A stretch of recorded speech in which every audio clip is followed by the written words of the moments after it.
Olá pessoal, professor Bruno aqui do Colegiado de Engenharia Agronômica da Universidade Federal do Vale do São Francisco. E hoje nós vamos falar sobre um tipo de sistema de produção agropecuária que está bastante em alta e pode trazer vários benefícios para a sustentabilidade do agrossistema. Trata-se da agricultura orgânica.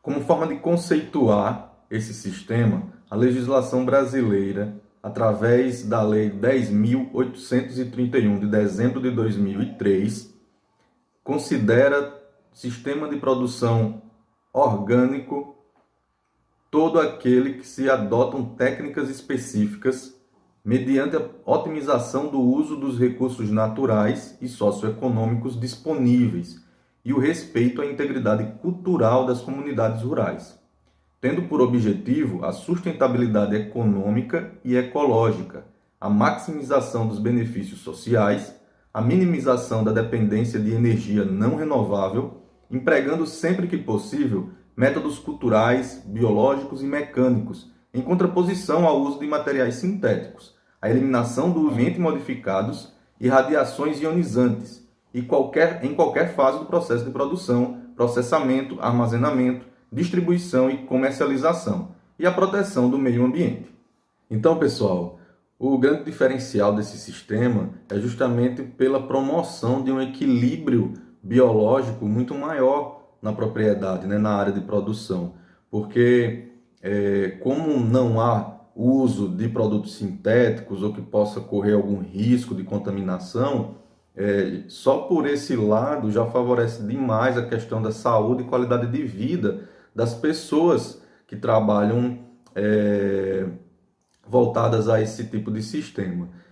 E por outro lado, no lado mais ambiental, a gente tem os benefícios ecossistêmicos, pois a gente vai estar utilizando sempre controle biológico para quando de infestações, pragas e doenças, sempre pensando também na conservação dos recursos, principalmente o solo e água, tentar promover um ambiente que possa usufruir da polinização natural, por exemplo. Então essas questões, elas tornam o produto orgânico especial, justamente porque ele traz esses benefícios ambientais e também a saúde do produtor e de quem os consome.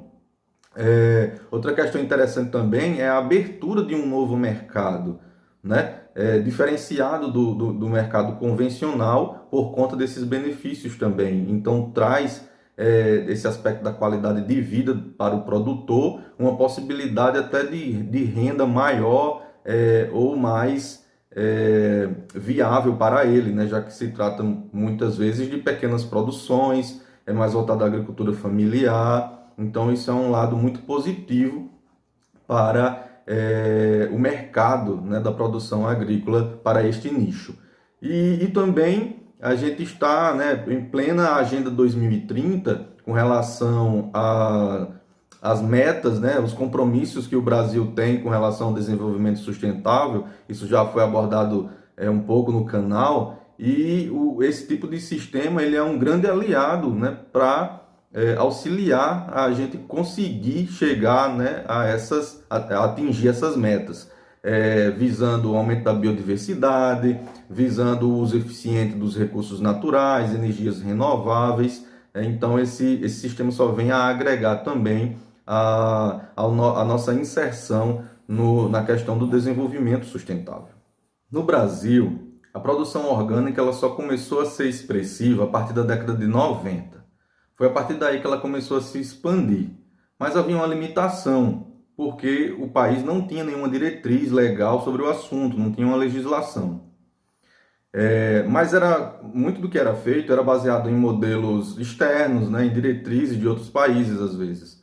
E apenas em 2003 é que houve aí o início das primeiras legislações sobre isso, onde saiu a primeira lei, os decretos. A partir de então, sobre isso, de forma mais detalhada, a gente vai ter o depoimento agora da colega engenheira agrônoma Raíssa Lemos, que ela é aluna do mestrado do curso de pós-graduação da Univasf, né, em produção vegetal. E ela vai comentar um pouquinho mais sobre a legislação neste nicho de produção.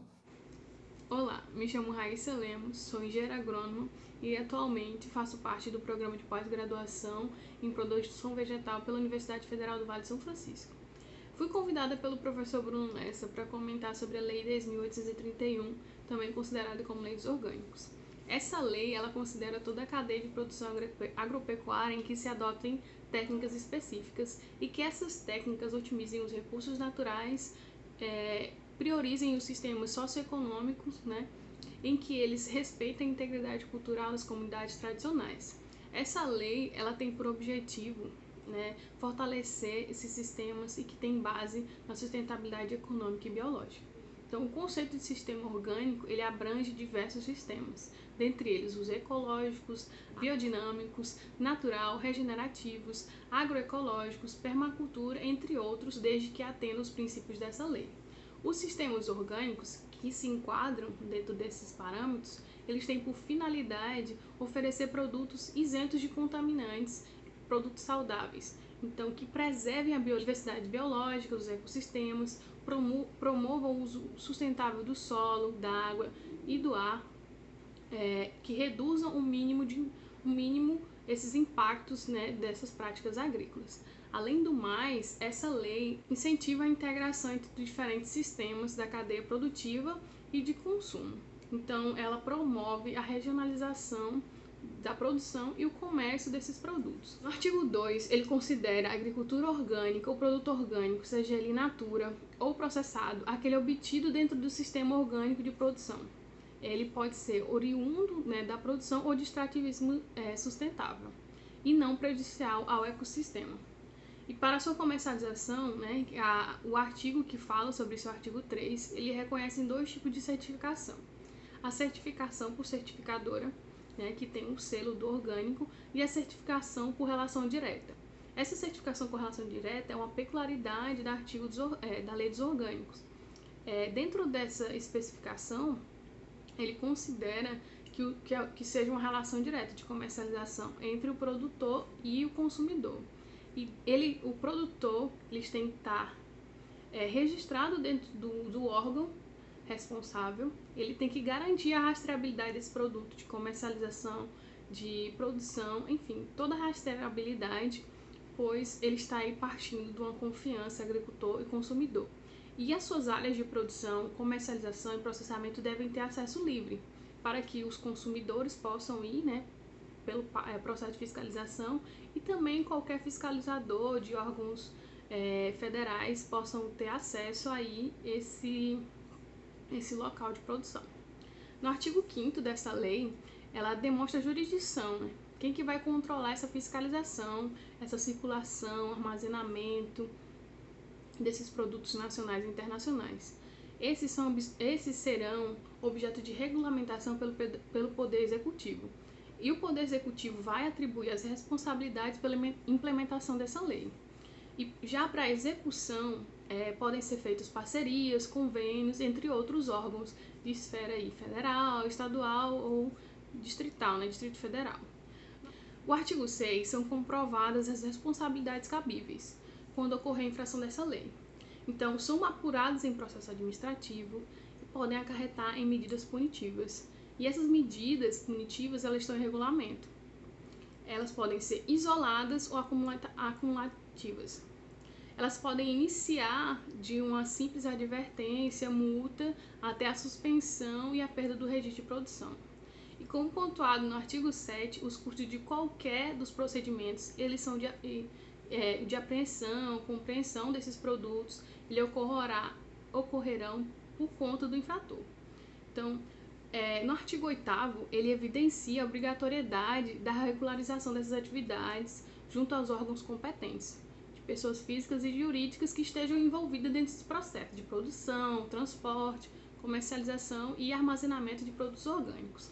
Já no artigo 10º, né, eles evidenciam que as autoridades competentes relativas a essas medidas sanitárias e fitossanitárias de fiscalização devem, né, se adequar, quando que possível, às especificidades desse produto, até para não descaracterizá-los. A Lei 10.831, ela é contemplada pelo Decreto 6.323, de dezembro de 2007. Esse decreto, ele disciplina e normaliza medidas, né, que vão melhorar a qualidade desse processo. Eu vou citar alguns exemplos, como o artigo 115, que demonstra a obrigatoriedade da adequação dessas normas. Então, o produtor ele tem até 2 anos para entrar e ficar de acordo com todas essas normas que envolvem a produção orgânica, que está estabelecida em lei e em decreto. E no outro exemplo, a gente tem o artigo 117. Ele responsabiliza o Ministério da Agricultura, Pecuária e Abastecimento, dentro das suas competências, claro, a emissão de atos necessários para que ocorra o cumprimento deste decreto.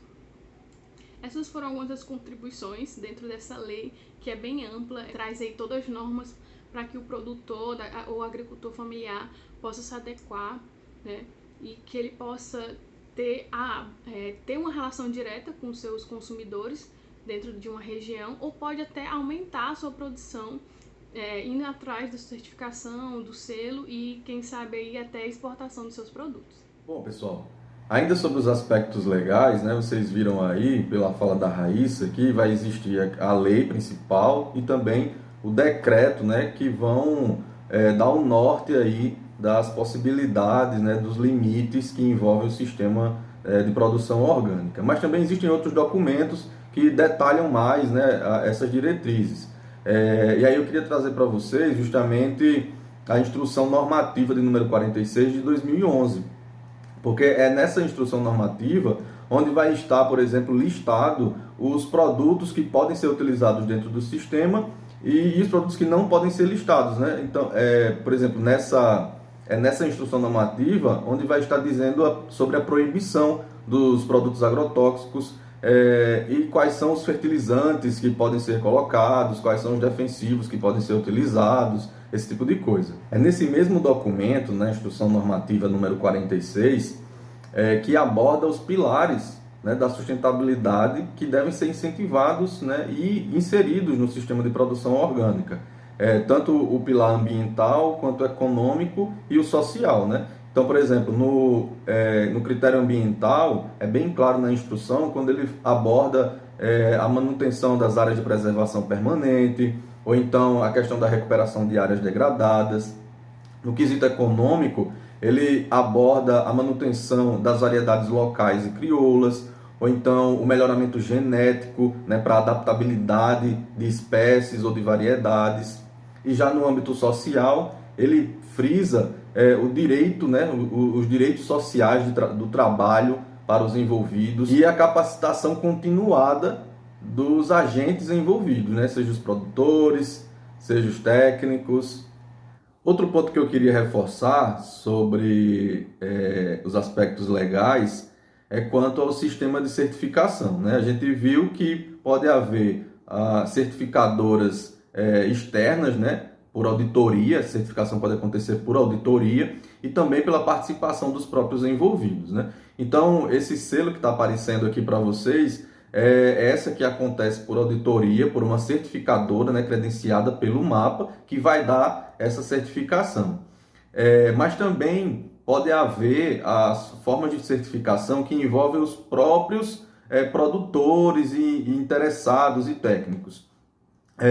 Uma que é chamada de Organismo Participativo de Avaliação da Conformidade, né? A OPAC. Então, essa forma de certificação, né, é uma organização que vai ser criada, né, credenciada pelo Ministério também, e essa organização é que vai atuar na certificação, né? Então, pode haver a colaboração dos produtores e dos consumidores. Outra forma também de certificação, que é bem parecida nesse mesmo contexto, é com relação à certificação por controle social na venda direta, que aí está mais voltada para a agricultura familiar e também envolvem os agentes ativos, né, da produção orgânica. E com relação ao cenário nacional, a gente tem alguns números, né, para divulgar, que colocam o Brasil como um dos grandes produtores de orgânicos, que é muito bom para o mercado agrícola como um todo. Numa lista de 20 países que saiu recentemente, de 2017, essa lista mostrou o país como o 12º entre os que mais destinavam áreas para a produção orgânica. Destas áreas, a maior parte é destinada para as frutas, seguidos da cana-de-açúcar e também do palmito, né? Esse era o top 3 aí dessa lista recente. Sobre o aumento dos produtores também, que foi algo muito intenso que aconteceu. Então, desde 2002, a gente tem aí ano a ano uma crescente do número de produtores. Então, de 2012 até 2019, o número de produtores triplicou, o que é muito positivo e de interesse, né, nacional. Sobre o que é que se produz, né, quais os produtos mais consolidados, a gente tem que a soja é o carro-chefe com 31%, seguido de hortaliças com 27%, depois o café com 25%. O Brasil hoje é o maior produtor de arroz orgânico da América Latina, com mais de 27 mil toneladas anuais, e lidera a produção mundial de açúcar orgânico. Com relação às empresas, né, que estão dentro desse nicho, em um trabalho recente do Sebrae, para justamente caracterizar essas empresas, foi feito um questionário sobre quais eram os produtos, né, que essas empresas disponibilizavam, né, o que cultivavam, o que comercializavam. 72% das empresas falaram que as frutas eram o que elas utilizavam. Depois, as hortaliças com 64%, raízes também, os tubérculos, os grãos, depois vieram os agroindustrializados, os laticínios, as carnes e, por último, os pescados, né? E também uma variação mínima aí dentro de 20% com outros produtos.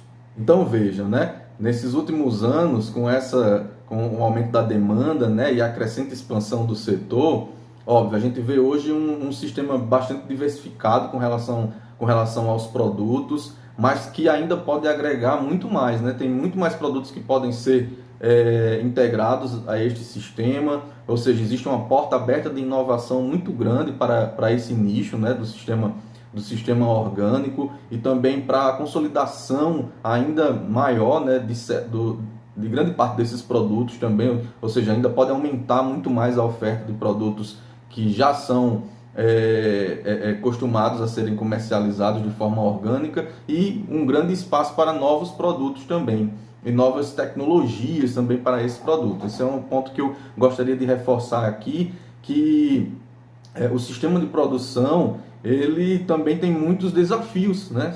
É muito desafiador, principalmente para os técnicos, além dos produtores em si. Por que eu digo isso? Porque como existem essas limitações, né, de produtos, do que pode e o que não pode, óbvio, os técnicos, os engenheiros agrônomos, quem está relacionado ali às técnicas agrícolas, existe um caminho bem desafiador, que é você tentar montar estratégias com recursos limitados de produção, né? Então, por exemplo, puxando sardinha para o meu lado da fitossanidade, né? Como não pode utilizar agrotóxicos, como não pode utilizar defensivos químicos sintéticos, os profissionais eles têm que montar uma estratégia de forma não química, ou seja, eles têm que ter um conhecimento muito apurado, né, agronômico, para tentar consolidar ali ações preventivas, métodos mecânicos, métodos biológicos, o que ainda tem, às vezes, que está em fase até de pesquisa. Por exemplo, métodos biológicos, a gente tem algumas técnicas já consolidadas para algumas culturas ou para alguns tipos de pragas, para outras já não tem, então tem esse tipo de desafio também para os profissionais, o que, né, dá uma responsabilidade maior para quem está envolvido. Bom, sobre isso, sobre esses desafios e até também sobre as experiências aqui do Vale do São Francisco, a gente vai ouvir agora um depoimento de um egresso do nosso colegiado de engenharia agronômica, que é o Ariel Marques, e ele é envolvido com o sistema de produção orgânica aqui no Vale. E vocês vão conhecer um pouquinho da trajetória dele nesse ramo, né, dos orgânicos. Olá pessoal, eu sou Ariel Marques, sou formado em engenharia agronômica pela Univasf. Após minha formação, já com a parceria formada com a empresa a qual faço parte hoje, eu comecei com a produção orgânica de melões e mini melancia, né? Só que como o crescimento da empresa aqui na região foi bem rápido, logo em seguida eu passei a fazer parte do quadro de funcionários da mesa, né? Incorporando outras funções além da parte de produção propriamente dita. Atualmente eu sou o gerente da filial da Rio Bonito Orgânicos, sediada em Juazeiro, Bahia, né? Foi algo bem desafiador no início, porque para um recém-formado pegar uma área do zero, culturas que não tinham proximidade grande, conhecia pouco de manejo, né? E além do mais, no sistema orgânico de produção foi bem desafiador, né? Mas sendo que uma das maiores dificuldades mesmo foi com a parte de gestão de pessoas, pois eu não tive um preparo que pudesse me ajudar a desenvolver essa habilidade, né? Tive que desenvolvê-la na prática mesmo. E essa primeira fase ela durou cerca de 1 ano, onde a gente ficou em uma área de cerca de 3,5 hectares, né? E ao final de 2019 a gente iniciou um novo projeto, que foi a aquisição de uma área a gente saiu de 3,5 hectares para 24 hectares nessa nova área, né? Nela já tinham 8 hectares de manga Tom e Aden e 6 hectares de acerola, todas já no sistema orgânico de produção. E a gente adicionou a isso mais 10 hectares, onde a gente distribuiu esses 10 hectares em culturas de ciclo curto, os melões, a mini melancia, aí incrementamos com cebolas, abobrinhas e outras culturas, né? E também adicionamos 0,6 hectares de mamão formosa. Atualmente a propriedade é certificada pelo IBD. A gente conta com um certificado, tanto a gente pode enviar nosso produto para qualquer lugar do Brasil, na Europa e nos Estados Unidos. A gente é certificado BR, UE e CE. E além da nossa produção, também compramos frutas orgânicas na região aqui de outros produtores, né? E mamões, mangas, limão, cebola, maracujá, outras mangas que não tem na nossa propriedade.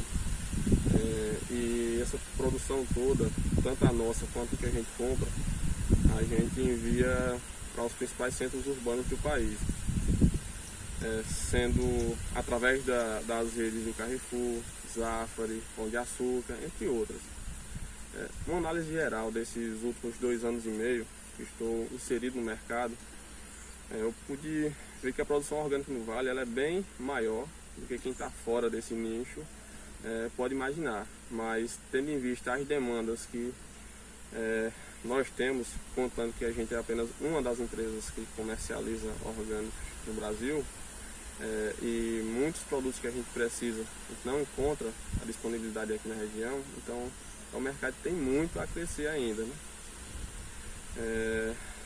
E também na parte de produção, um desafio relacionado às questões de manejo em si, né?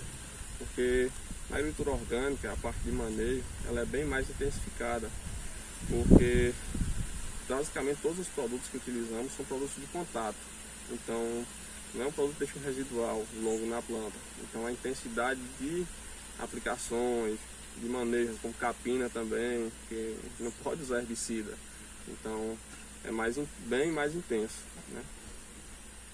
E até em relação também aos produtos disponíveis para fertilizantes,